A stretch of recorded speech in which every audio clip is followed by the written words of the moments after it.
La chèvre de Monsieur Seguin. Première partie. Monsieur Seguin, un vieux paysan, habite en Provence. Il adore les animaux, mais malheureusement, il n'a pas de chance avec ses chèvres.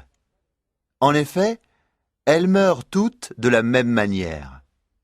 Elles cassent leurs cordes, s'enfuient dans la montagne, et là-haut, le loup les mange. Rien ne retient les chèvres, ni les caresses de leur maître, ni la peur du loup. Monsieur Seguin est très triste. Il a déjà perdu 6 chèvres. Que faire ? Pense-t-il. Les chèvres sont trop indépendantes et elles s'ennuient chez moi. Cependant, il ne se décourage pas et décide d'acheter une 7e chèvre. Cette fois, Se dit-il, je vais la prendre très jeune pour qu'elle s'habitue à rester chez moi.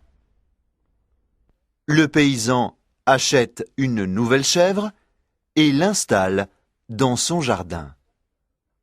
Là, il l'attache à un piquet en bois avec une très longue corde pour lui laisser beaucoup de liberté. Monsieur Seguin adore regarder sa chèvre qu'il appelle Blanquette. Ah, qu'elle est jolie ma Blanquette avec ses petites cornes, ses beaux sabots noirs et ses longs poils blancs. Et comme elle semble contente, elle ne s'ennuie pas ici. En effet, Blanquette est très heureuse. Le vieux paysan est gentil avec elle et l'herbe du jardin est excellente.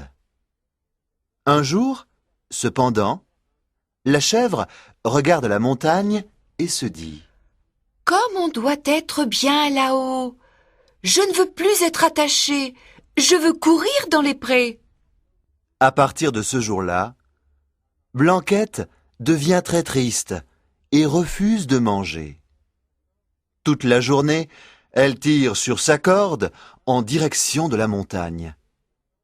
Un matin, elle dit à Monsieur Seguin « Monsieur Seguin, laissez-moi partir, s'il vous plaît. » Ah, toi aussi Blanquette, tu veux me quitter ? Pourquoi ? L'herbe du jardin n'est pas assez bonne ? La corde est trop courte ? Non, ce n'est pas ça.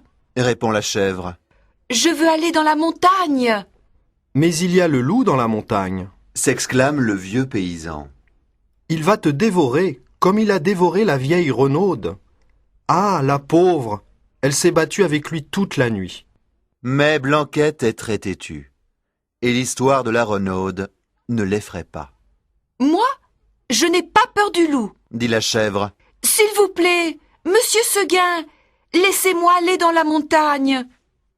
Monsieur Seguin est très triste, Encore une chèvre que le loup va manger. pense-t-il. Soudain, il se lève et crie à Blanquette. Eh bien non, le loup ne va pas te manger, parce que je vais t'enfermer dans l'étable et tu ne pourras pas te sauver.